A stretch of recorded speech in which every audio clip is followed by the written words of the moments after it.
You're telling me it's good that my sister's gone? You're telling me it's good that everybody's life has changed because of this? You're telling me it's good that my nieces and nephews don't have a mom anymore? The most horrific night of my life. And she just said, will you take care of my kids? And I was like, what are you talking about? This is my plan for Paige's life. Like, she's gonna stay here and she's gonna preach about this and everyone's gonna come to Christ through that. Where like God's going like, no, like I have a greater purpose in this in order to get the most glory. And that's what's good.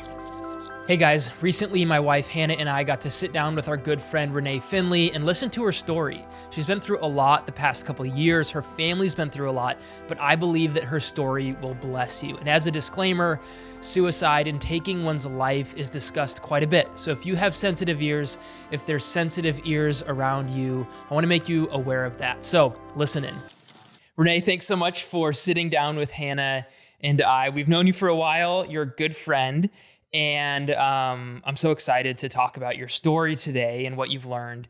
Let's start out with a question. Who is Renee Finley? Yeah, so Renee's a farm girl from Northern California, moved down to sunny San Diego 2 days after high school graduation. So you can tell I was itching to get out of the farm town, but I appreciate it a little more nowadays. But yeah, went to junior college in San Diego for about a year, did School of Ministry. And then kind of how mine and Hannah's path started to cross is on transfer day, I picked her out of the crowd and said, you're living with me. You don't have a choice. And yeah, the rest is history. We've been best friends ever since. And that's kind of a little bit about who I am. On the fun side, I obviously love Jesus, love hanging out with friends, creating community, love to bake, have fun with the beach. I go all the time, good little walks and playing all the sports. And I have 5 little nieces and nephews that are my whole world and get to watch them grow up, which is one of my greatest joys. So it's a little bit about me. Sweet. Tell us about what drew you down to San Diego. I know your sister and brother-in-law were here. Tell us a little bit about that side of your family. Yeah, so my sister was kind of my quote unquote idol my whole life. I wanted to be just like her.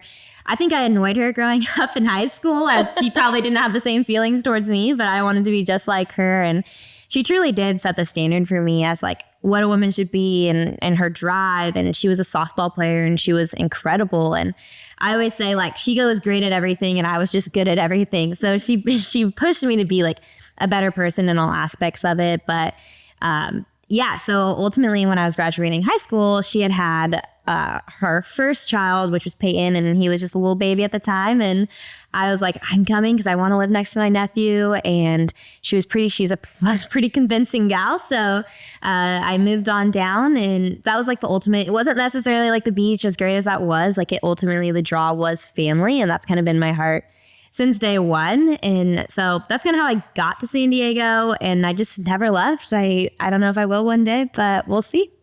Sweet. You self-describe yourself as an aunt, and you love that piece of your life.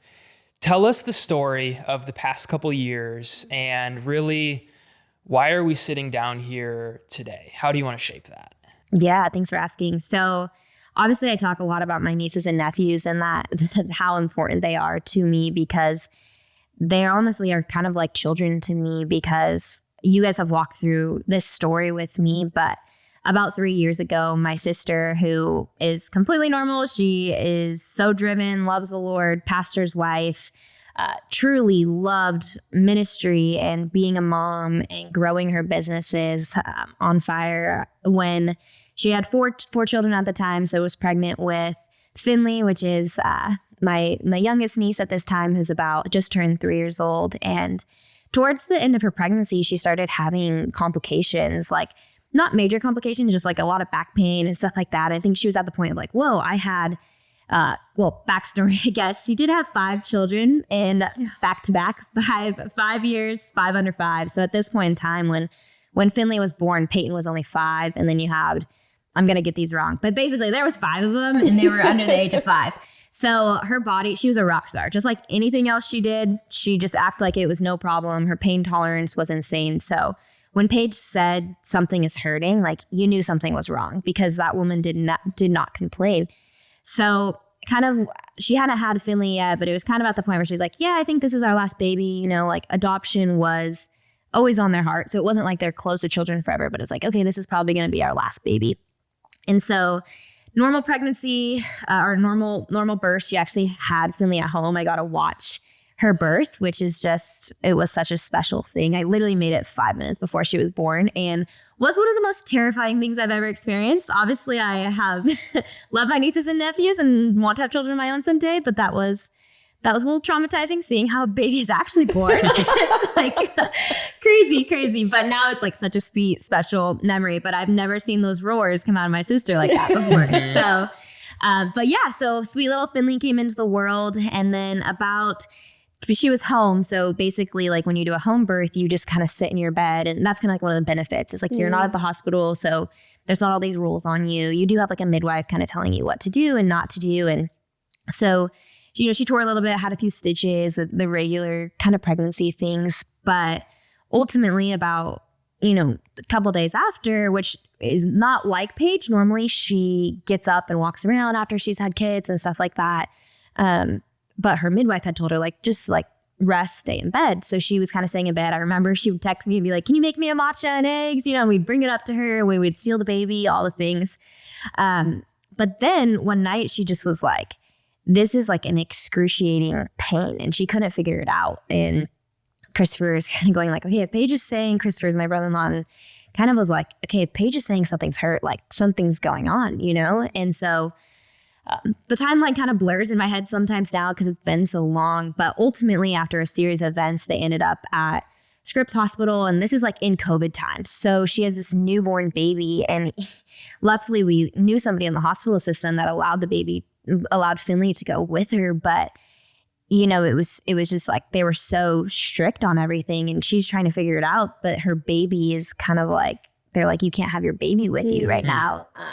So even that, like, just from a mental state of going like, like being separated from a newborn child out of like these precautions from COVID, like was a bizarre even just experience in that. And so ultimately we get to Scripps, and they're kind of going through all these tests and things. And the doctor, when the doctor came in and said, like, which is unfortunate, but ultimately said, you're lucky you came in today. Like, you had a pulmonary embolism, and that could have passed through to your heart or your brain and killed you could have died. So in that moment, she had this like fear of death come upon her, and she was so afraid of dying, and was like, oh my goodness, like this pulmonary embolism could have killed me. And she loved her children and her life and all these things, like like we used to joke, because as great as heaven is, and now I like long for it, but at the time it was kind of like, wait, like I want to live this life to the full, and I want to raise my babies and be married. But at the time it was just kind of like, like that's all you can think of. Like death would seem like the worst thing possible to happen, which, it is. But, so ultimately go home, they give her heparin, which, breaks down blood clots in your body so that they don't form and continue to pass up through your bloodstream. And she was deathly afraid of shots. Like since she was a child, like literally, I think my mom had to call the clinic, like if she wasn't with her when she was a child, or like in high school, having to go get her shots, because she was like, did Paige make it to her appointment today? Did she run away? Did she actually show up? Like she could not do shots. And these heparin medication basically was shots. So she had to give herself shots. So she had, and I just remember those prayers, and that's how it started, right? Like, hey, prayers for this pain to go away, like prayers of like, thank you, Lord, like that this pulmonary embolism didn't like pass to her brain or anything. Like she gets to go home and start living this life and on this path of healing. Like, yes, these shots are annoying and stuff, but every day she had to give herself a shot of this heparin stuff, and whatever the medication was. But she would get super anxious and was just like, every time she had to do it. And so that was like a lot of her prayers, and just being like, okay, pray for this. And she also was a very like natural minded mom. So the thought of like having to take any type of medication, and the medications they wanted to put her on, she couldn't breastfeed, which at that time she had breastfed her other 4 babies. And that seemed like how could I not, and And she had like, she definitely was like in more of a controlled person, but I think that was really hard for her mentally to be like, wait, I can't breastfeed my baby because of this. So I think like a lot of that was building up, but ultimately what it led to was she had followed this girl on Instagram, and a few weeks before she had Finley, this girl on Instagram, same situation, like homeschool mama, all the things, mom of 5 or 6 kids, I forget, but basically died from a pulmonary embolism. So like just like a crazy turn of events where like Paige already had it in her mind, like, why me, God? Like, why did you allow me to live and have a pulmonary embolism? But this girl over here who loves you, who has children, like she passed away, you know? So I think in her mind, she just was so afraid of like, whoa, like that could have been me. Like I could have died. And so at night, I wasn't there obviously in her bed, but Christopher said that she just woke him up that night and said, Christopher, like I need to say bye to the kids. Like I think the pulmonary embolism has passed. And he was like, what are you talking about? Like, no, like it's okay. It's fine. And so from that point, like even then she was so mentally just afraid of death happening to her. And so what that led to was, I forget at this point if it was 10, 13, 14 days, but still like led to her not being able to fall asleep because she was so afraid that if she fell asleep, she would die. So it was this weird mental thing that like nothing she could do. And like we were trying everything, like literally you think of everything on the block to get her to fall asleep. There's like this point of like, can you just like tranquilize her and make her fall asleep, you know? Does she need to go somewhere else? And most people would be like, well, there's 5 kids running around. And it's like, no, like we truly did everything we could. Like Christopher would sleep in a different room or have the kids in a different spot, like making sure it was as dark as possible, like every sleep trip possible. And she just couldn't sleep. And so basically what that induced in her is like, she was never the same since that day, since that chunk of time. Like it fully changed her brain chemistry, which I understand. Like I don't sleep for one night and I'm like a train wreck. Like it takes me 4 days to recover. So if you think about 10 days, like truly can change a person's brain chemistry and who they are. And basically what happened with that was like the phrase she would like kind of relate it to is like, the only way that I feel like I can get sleep is if I die, which is like a crazy statement. Like I want to sleep so much that like the only way I think I can get there is if I die, which ultimately led into suicidal ideation, and which ultimately is like this idea of thinking through like, well, like what is it like to be gone? And like we're talking about like the most normal girl ever. Like if you told me a year previous, like, hey, Paige is gonna have suicidal idealization, I would have been like, you're crazy. Like, what are you talking about? Like she was the most on fire for the Lord, passionate, like everybody looked up to her type of a girl, you know, like on a map of anywhere you would have never placed her and pegged her for that person. So for all of us, we're just sitting here going like, okay, this is crazy. And Christopher's a pastor, you know, like, and he teaches people on these subjects and walks them through. And so it was just like a crazy time for our family. Like everyone's being supportive and being there for her and praying and fasting. And, you know, when someone says that, like, it's not a light thing for someone to tell you, but it was always this struggle of like also the fear of doing it, you know, and like the desire to still be here. So it was like this weird thing for all of us to understand. And truthfully, like, I've learned so much now that I like wish I could go back to those things sometimes. And like, because I would just listen and I would always just be like, Paige, like, that's not who you are. You know that. And like, the Lord is going to use this in your life and you're going to minister through this. Like, you know, that's not what you want. And like, and it was like, it was so confusing because it would be like, you're talking to Paige one hand, who's like your normal sister, best friend who you've always grown up with. And then you're talking to this other Paige on other times so that you're like, whoa, like, I don't know what's happening. And Christopher got her into everything possible. Like she went through counseling. She did, she did try certain medications and like brainwave therapy where they like connect all these things to your brain. And that actually did help a ton. And her levels on that, they said like her PTSD was worse, like far greater than somebody coming back from war. Wow. Was like her levels of PTSD and just being afraid of the trauma. And in the midst of the season, like it was just a Job story. Like Finley had to go to the hospital for like a breathing issue. Brady, the doctor who's like one of the other kids, the doctor kind of scared them that he might have like a brain tumor because his eyes were going cross-eyed in this time. And then Leo, the other son, ultimately had to be rushed to the hospital because when they were at camp speaking one night, he basically like just fell over unresponsive, like unable to talk or walk or anything as a 2-year-old. And so all these things happening where you're kind of going like, okay, Lord, like she's already struggling. Like why, like why make this worse? You're just asked, like, she's just trying to sleep. She's trying to get better. And like, you keep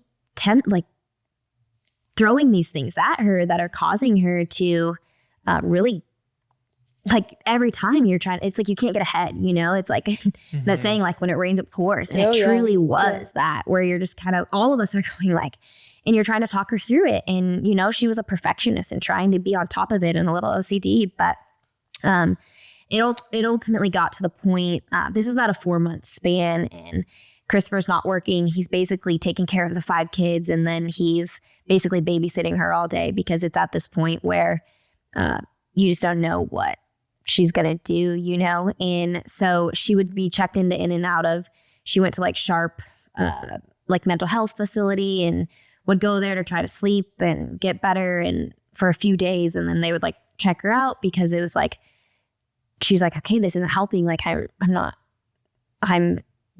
still struggling, or like these people are crazy who are here. Like I'm not crazy. She would say that all the time. Like, I'm not crazy, like I just am trying to get through this. Like, and everyone's praying, and nobody's experienced this in our family. So we're trying to figure out how to assist her too. And at the same time, like Christopher, like it's probably in that moment of like questioning, like, God, like you've prepared me with all these skills and gifts to teach and counsel and all these things. Like, never did I think it would have to be like for my wife and having to be that person for her 24/7. So, Finley was born in, oh my gosh, March.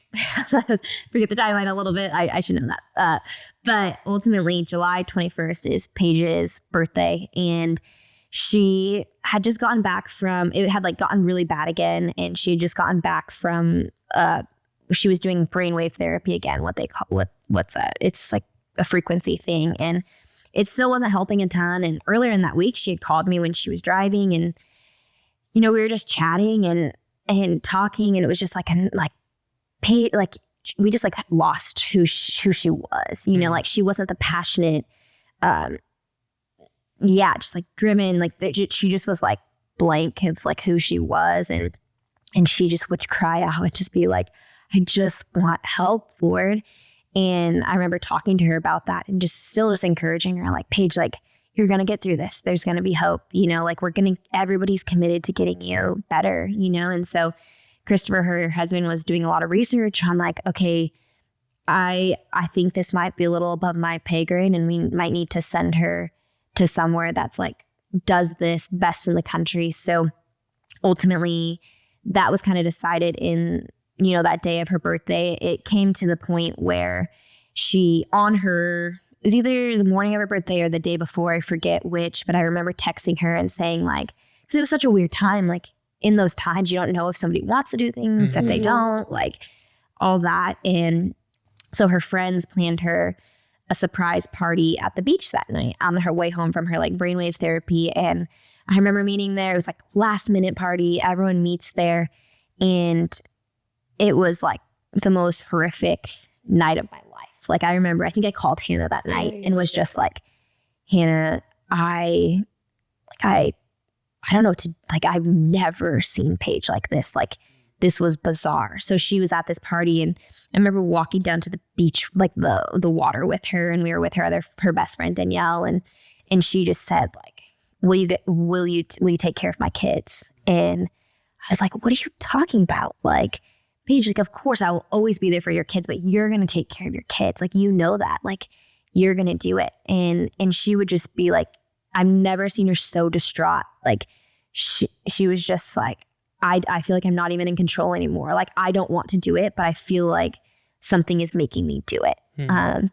And I just, ultimately the party gets over. It was just such a, it was like a miserable night, like, because she was just like crying the whole time and distraught and just questioning. And it was just the two of us at the end of the night, and we went to her car, and it was the last conversation we've ever had. And she just said, like, Renee, I don't know what to do. Like, I don't know what to do. And she just kept saying it over and over and over. Like, I just don't know what to do. I don't know what to do. Like, I feel so broken. You know, I'm praying and nothing's happening, and I just want to be better. And she said, like, I think I need to go. Like, Christopher and I have decided, like, I need to go to this month-long facility that's professional. They specialize in suicidal ideation, and it's 30 days of constant counseling and just an environment that, like, can take the pressure off Christopher, and you can just go and be safe. And so ultimately that next day, after going and seeing family up in Bakersfield, they flew over to Arizona, and she went to that facility. And I remember Hannah was on her honeymoon and, like, came back, and we were talking, and I was at the beach with her, and she's like, are you doing okay? Like, this is insane. Like, what do you mean she's gone? And I just remember feeling like light for the first time. Like, no, Hannah, it's okay. Like, she's safe now. Like, she's going to get better, you know, like, she's in the hands, like, they're going to protect her. And, so we went, ultimately she goes to the facility, and she was there, I think 5 days. And I didn't get to talk to her at all. I know that she, like, called my mom the first night she was there. And then she had, like, a call a day to talk to Christopher. And I wrote her a letter, and I remember I never sent it because I thought she'd be there for 30 days, but I wrote this letter, and I remembered, like, just being super encouraging and being like, I'm so proud of you. Like, I can't wait for you to come home. Like, you're the most amazing person, and I still look up to you in every way. And just, like, this deep prayer of, like, okay, like, we're going to get through this. And, like, we're all praying for you through this and here for you. And ultimately so she goes to this facility, and, you know, no contact or anything. So Christopher knows a little bit what's going on, but nobody else does. Everyone's kind of, like, just hoping, you know, praying she's doing great there. And so Saturday morning comes, July 31st of 2021. And I'm at a coffee shop with two of my girlfriends. One is, like, one of my other best friends, and then and another close friend that I lived with. And I remember Christopher is home with all 5 kids, you know, because Paige is at this facility. And I had told him, like, hey, like, I'm going to come help you this week, but today I'm spending the day with the girls because it's M's last day in town. And we're just going to spend the day. We have a big friend party tonight, like, going away party for her and all this stuff. Like, can't wait to be there for you. And his parents had come down that day. And so I knew he had help around, you know, but he's still taking care of 5 kids under 5, like a newborn child without their mom. You know what I mean? And so, I'm at this coffee shop and just having a great time. And, you know, it was a very normal thing to do on a Saturday morning with our friends. And I like pick up my phone because I, like, had my phone turned over on the table, and I pick it up, and I was like, oh, Christopher called me 2 times, thinking, like, oh, he's just probably, like, asking a question or getting back to me of the text I sent him, you know. And I remember calling him back and picking up the phone. And to be honest, like, it's all kind of a blur, but I remember him saying, like, Renee, like, Paige took her home life. And I just remember him being like, what? Like, what are you talking about? And we didn't even, like, exchange really any conversation. I just was like, and he just said, like, I've been trying to reach your parents, but can you call your parents and, like, let them know? And then I was just like, yeah. And then I was just like, I remember saying, like, I don't know what to say, Christopher. Like, and that was it. Like, that was the extent. Like, that conversation had such an echo of just, like, silence in a way, you know, like, all the air in my body being, like, taken out of me and being like, what are you talking about? And I remember, like, hanging up the phone and just being like, what? Like, this isn't even real. Like, I, like, processing it again. Like, what do you, like nobody prepares you for that moment of like, it seemed so unbelievable. Like, it seemed like somebody was, like, playing a sick joke. Like, what are you talking about? You know? And so I was gone for quite a while. Like, I called my parents like 20 times. They were at an event, so they weren't answering. And so I'm starting to, like, freak out kind of, you know, because I'm like, it's like every minute that went by, like my parents still thought that their daughter was alive, you know, but I knew that she was gone. And I ultimately talk to them and go back to my friends, and like it'd be like this environment, you know, like getting a phone call right now and with horrifying news and having to go back to your friends and be like, hey, this is what happened. And my friends were all aware at the time. You guys knew, everybody was praying, like everybody knew about the situation. She was a public figure, you know, online, and she was pretty private about her journey through it, but like people still knew what was going on. And so she ultimately, I like told those girls, and then I just said like, here's what happened. And they didn't even know how to respond, you know, and all they did was like, and they're like, and I'm like a pretty practical person. I was like, guys, I got to go. Like I'm going to go pack my things, and I'm going to go to Christopher's house. And they were like, okay, what do you need? And then they just prayed for me. And I remember like driving out to their house and, still just being in like shock and being like, this isn't real. Like, what is happening? What's going on? And like, I had called my boss, and I remember telling him, and then thinking back to myself, like, man, I need to call him back. Like I just told him a lie. Like, what? That's crazy. Why did I just say that? And then I just remember like walking up to the house and it being so real, and just like no words were said. And it was just like hug after hug after hug. And this like the finality of like death, like this is happening. And, you know, you're seeing your nieces and nephews run around because he explained it to them, but they still don't know in their minds what happened, you know, and so, that was kind of that. And then led to a journey of, you know, I'm in my career working away and have a young single group of friends that hanging out with. And I remember sitting around the room with my family, and everybody's married and all those things. And I just remember feeling so strongly from the Lord, being like, going back to that conversation with Paige on the beach, and when being like, Paige, I will always take care of your children. And just having that, like, it was never a guilt thing or anything like that. It was just like so strongly a call from the Lord to step into that role with her. So that was kind of, there's a lot into that, but basically went part-time in my job, eventually ended up not working for the second year, but jumping in as quote unquote Paige and into her life, and moving in and being mom to those kids, and which is a whole story in and of itself. But it's been a crazy journey through that and growing, but that's a little bit about it. That was, Wow. What kind of questions, like when you found out the news and you were with family in the days, the weeks, the months afterwards, what kind of questions arose that you began to ask God? Yeah. So many questions, you know, like everybody always asks the question, why, right? Like, I think the two mains were like, why and what if? Like, well, like, what if she didn't go to the facility? God, like, what if, like, I could have said something? What if, you know, you can what if your way to like wherever you want to go down that rabbit hole. And then just why, like, why, God? Like, if in order for you to get the most glory, like this was your answer in your story, like why couldn't have you got just as much glory for her going to this facility, coming home and becoming like a witness for you in mental health and postpartum depression and natural medicine and going through really difficult trials, right? Like she could have been just as useful in that. And obviously that's my plan, not God's plan in that. You know, that's how I think could have been the most useful, not how he viewed it. But I think that was a lot of the question of just like, it doesn't make sense, you know, like, I think one of the biggest questions was just the question of like, how could you like allow such a like woman who loves you so much, like how could you allow her to still make that decision, right? Like we've talked a lot about like cancer and car accidents and all these things that happen to us that we don't choose, right? But like at the end of the day, like he gave her the free will to choose to take her own life.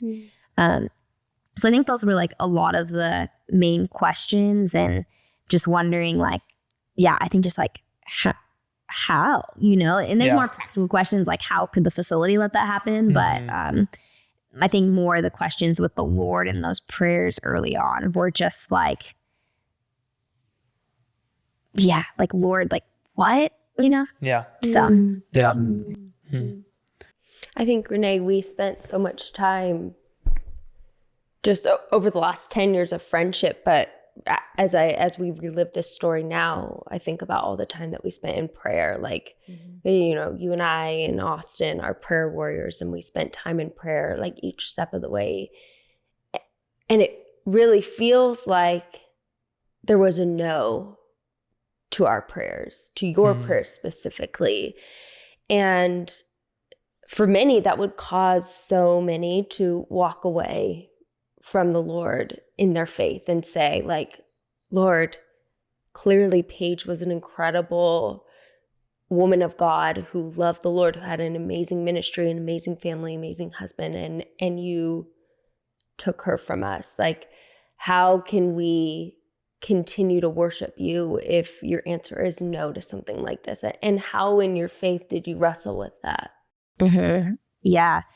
I mean, prayer is still, like, in honesty, like, prayer is still hard for me today. And I remember telling everybody, like, I feel like the Lord has put this box around my heart to protect my heart, and knowing that, like, he still exists. Like, there is a God, and I never once questioned that because of, like, everything previous in my life. Like, he had been so faithful and, like, there and with me. And, like, I knew there was a God. And I think the prayers were prayers of questioning his character, and really trying to figure out, like, God, like, you say you're good. This doesn't feel good.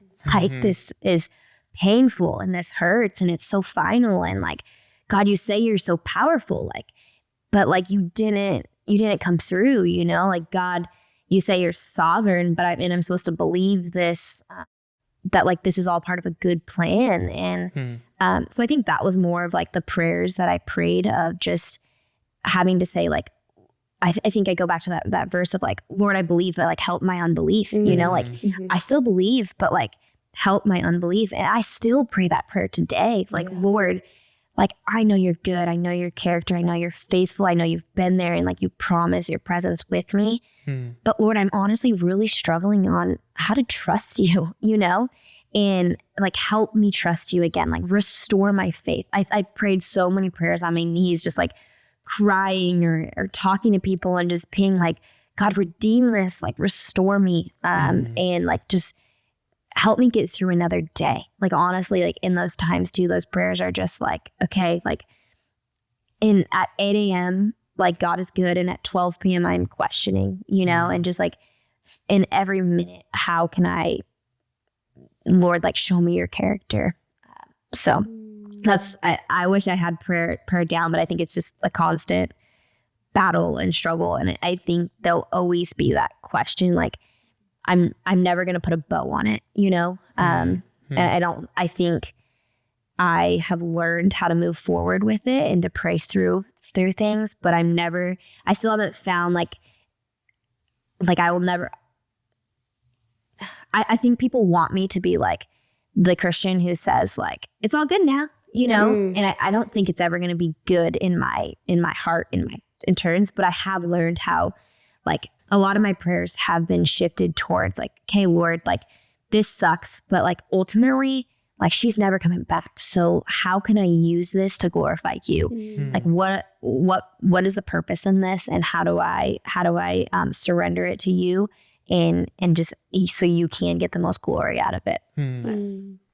How have you learned? Because a lot of those questions center around, like, God, are you good? Where are you? Why aren't you showing up? What has grounded you to continue to trust that God is good? I think it can seem so confusing, like, okay, Lord allows this to happen. It's so real. How have you still trusted that God is good in the midst of this? Yeah. I mean, you're a Bible scholar. I think most people always go back to that verse in Romans 8:28, like, God works all things for good for those who love him, according to his purpose. And but your human flesh just wants to be like, no, like this isn't good. Like this sucks. Like this hurts. Like this doesn't feel good, Lord. Like you're telling me it's good that my sister's gone. You're telling me it's good that everybody's life has changed because of this. You're telling me it's good that my nieces and nephews don't have a mom anymore. Like what is good about that? And that's like what your flesh just wants to like scream out. And I think it's okay to, you know, like I think it's okay to grieve and like at the same time just be like so vulnerably raw and honest with the Lord. It's like, this sucks, God. Like I think that was my famous word during those tears of like, this is really hard and this sucks. Like I don't always have the Christian answer for you to tell you like this is going to be good or like God works all things for good. And it would just be so annoying when people would say that even because when you're in that time, like nothing feels good. And like, even if you know the truth, I would tell, we talk about it all the time as girls, even we'll be like, I know the truth. Like, I know what God's word said, but like this still emotionally like really sucks. And so I think like you have to wrestle through those emotions but it's like wrestling's okay. And God like wants you to wrestle with him, you know, like as long as you're wrestling with him, like you're still with him. You're his presence is with you and you're going to him instead of the other things. But ultimately kind of going back to you being a Bible scholar, all of us went to Bible, right? Like, what do we learn about that verse? Like, what is the definition of good? And it's not to make my life better, which is like probably our American version of like, my life is comfortable, it's easy, it's better, I'm successful, I'm powerful. Like that is good. Like we've reached it, you know, like nothing can touch me, but like truly the biblical definition is to make me more like Christ. And so who am I to think that like who Christ was, right? Like he came here to suffer and die. Like he begged the Lord. And this is why I think it's okay for us to still beg the Lord in those prayers of like, set me free. Like, please, like, don't make me go to the cross, right? But he still had to go to the cross. And he came here and he lived as a servant and he experienced pain and suffering and everything that we experience. Yet we say like, yeah, but like, not that part, Christ. Like, I just want like the good part of it, you know? And so truly when you say like, okay, good and which ways to make me more like Christ, it means sacrifice and suffering and serving other people. And so that's kind of how I've had to view it of like, it's not good in the fleshly sense, but it's good in the eternal plan for the Lord, right? Like I always love the quote by John Piper of like, your suffering isn't meaningless. It's working an internal weight of glory that's beyond your comprehension, right? So in my mind, I'm going like, God, this is my plan. Like, this is my plan for Paige's life. Like, she's going to stay here. She's going to come here and she's going to preach about this and everyone's going to come to Christ through that. Where like, God's going like, no, like I have a greater purpose in this in order to get the most glory. And that's what's good is that more people are going to come to know Christ through this, right? So I haven't perfectly reconciled it, to be honest, but I think that's helped a little bit of being like, who am I to think I'm beyond the sufferings of Christ? And ultimately it's shaping me more into who he is. And especially the experiences that happened post that have like shaped and guided me more into that. I've always heard it said that in the midst of pain and suffering that we experience, and it's real, God doesn't always give us answers to the why, but he gives us a who. And that's Jesus to be with. How has your Christian faith given you hope in the midst of, I think this is one of the things that someone who's not a believer can look in, and one of the biggest testimonies for Christianity is that it works, that it's what we were created for. So how has Christianity and your faith and your belief in God and Jesus coming and suffering, how has that given you hope in the midst of this past season? Yeah. It's funny. I've probably said 1,000 times, like, I don't know how people do life without Jesus, you know, like, and I wasn't perfect in it, you know, like I still sinned. I still ran to the wrong things. I tried to fill that void in so many ways, rather than like the hope of eternity. Like if I'm going to sit here and be honest, like Hannah can tell you, like she had to steer me in the right direction so many times. And I think people would look at me and be like, wow, Renee's stewarding this so well. And like, she's so hopeful and she always knows what to say. And like the people closest to me knew like I was a wretched sinner still trying to fill that gap. And I didn't feel hopeful half the time. Like there were so many nights crying on the phone to Hannah, to other friends, of just being like, I don't think I can do this, you know, like this is, I don't have any hope. Like, I don't want to do this life without her, like, which are really hopeless things to say. But I would say ultimately, you know, when I would take a step back and pray, like our family talks a lot about this verse, and my brother-in-law has preached on it many times. So many people are leaving after Jesus' teaching and they're departing from him and they're going away. And Jesus asked the disciples, like, are you going to leave too? Basically, like, are you going to go away from me? And Simon Peter responds like, to whom would we go? Like, to where would we go, Lord? Like, you have the gift of, like, you have the keys to eternal life, basically. Like, you are life. Like, you are the streams of living water. You are who we go to, who's going to get us through everything.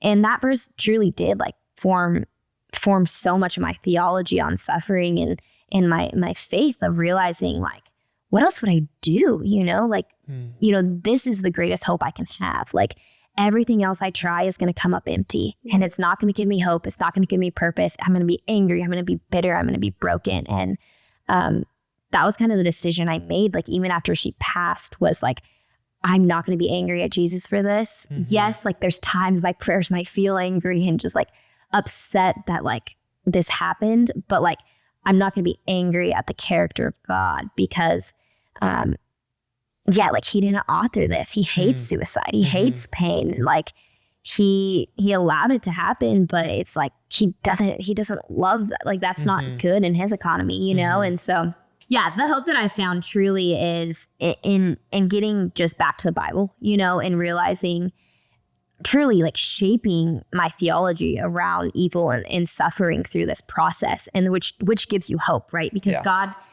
God doesn't promise us a lot of things, but he does promise us that we're going to have pain in this world. He promises that he's going to have his presence with us in it. Right. And he's going to be close to the brokenhearted.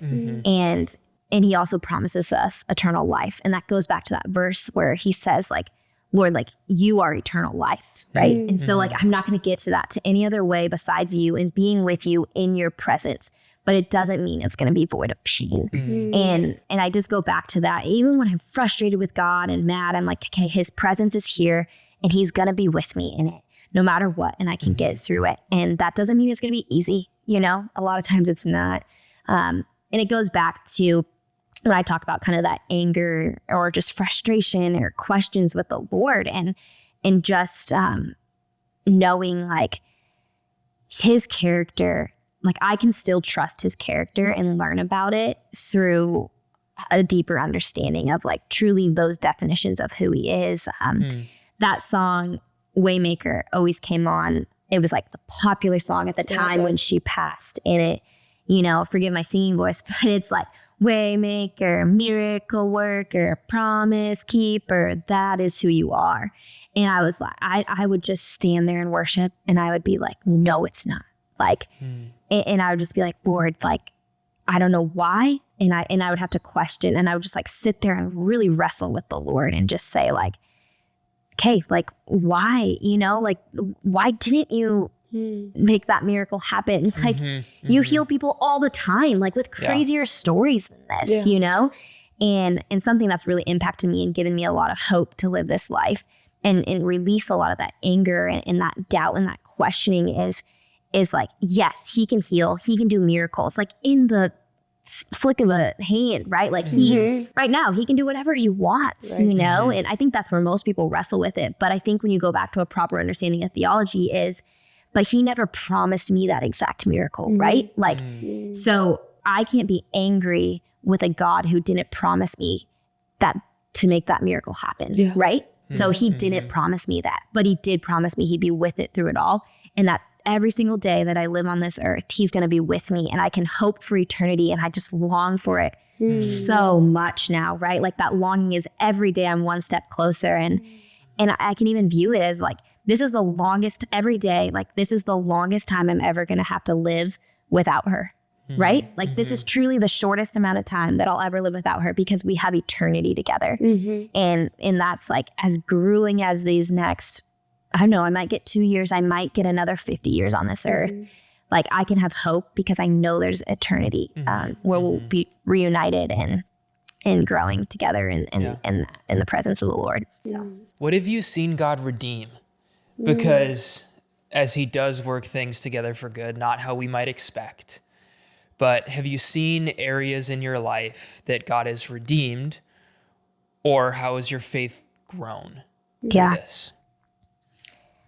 Yeah, it's been such a journey, you know, and there's days, like probably like as a friend looking, you can be like, hey, here's everything I've seen in you. So it might be a better question for Hannah, you know, but ultimately in myself, I do know like, like when stuff like this happens to you, you just have such a perspective and understanding of truly, like one, how to meet people in challenging times and knowing like what I experienced versus like now what to do moving forward and how to really show up for people. And a lot of times, so I think I really learned like, okay, what does it mean to show up for people in grief or just suffering and pain? And a lot of times that's just like showing up, not having anything to say and just like finding a need to fill, right? Like, and that's like all it is, and sitting with friends. And I think there's people who are in that inner circle, right? Like there's times where I tell Hannah or my friend Chelsea, I'd be like,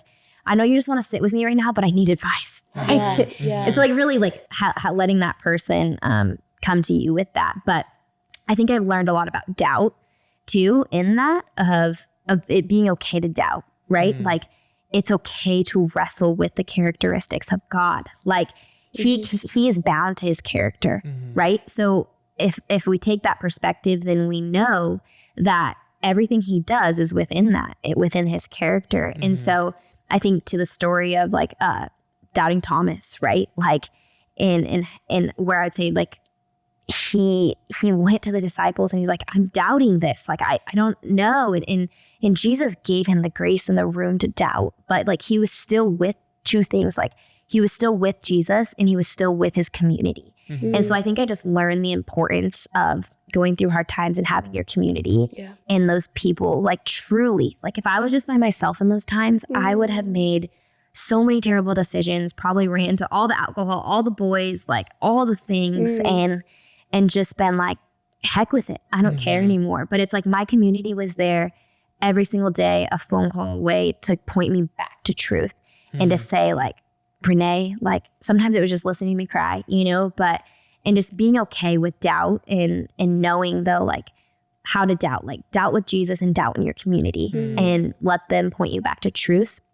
I think just, like I mentioned, the perspective of understanding like this life truly is so momentary, like light and momentarily and can be gone in an instant and how to live within that. And I used to be, you know, like in college, it was like such an achiever and I still have those roots in me, but it's like how it was so self-serving. Like how can I become the best that I can be and all the things. And I'd kind of run through a lot of people in order to get to my goal. Like was ultimately a lot of my personality. But it was like, I got so much praise for still achieving goals. And I think when I basically laid down my career and said like, these children and these souls are the most important thing for the kingdom to be stewarded and they need somebody to love them. Right. And just having that perspective of like what truly is important in life and like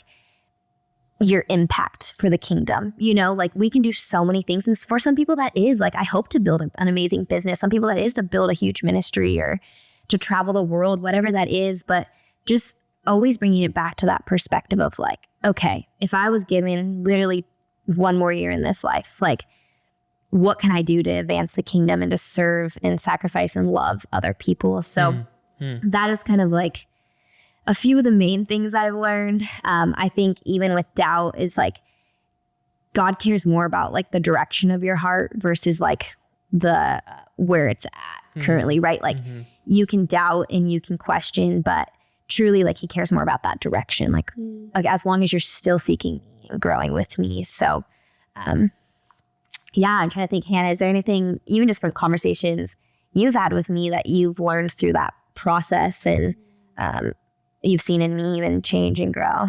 Yeah, and I just have to speak to, and you said this, but Renee's servant's heart has been so evidently shaped in the last 3 years. I know you would say that too, Austin, to see like Renee was so driven, got straight A's through college. She was in the medical device world, which is an achievement in and of itself. And you had built this rich community, and you had really spearheaded so many different outreach. And then at the flip of a hat, your sister passes, and you recall those last words. That's something I'll never forget, of saying like, you will be there to raise my children. And you dropped everything and you gave it all up. And like, even I had said to you, like, don't do this, because of course I wanted you to have a life, but you said no, like, the Lord is calling me to do this.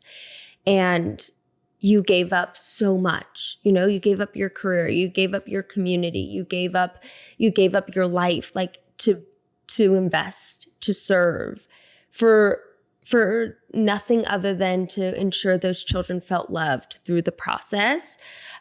To me, that's such a rich example of God working in you in the midst of tragedy and seeing God's glory on display. Like, those children will be able to like look at the Lord as good because of the investment that you made in their life, and the emotional, the physical, the spiritual investment that you made in their life. And without you, like, how further lost could they have been without that love and attention? So I just have to speak to the investment and how proud we are of you in that season, because you gave up everything for them.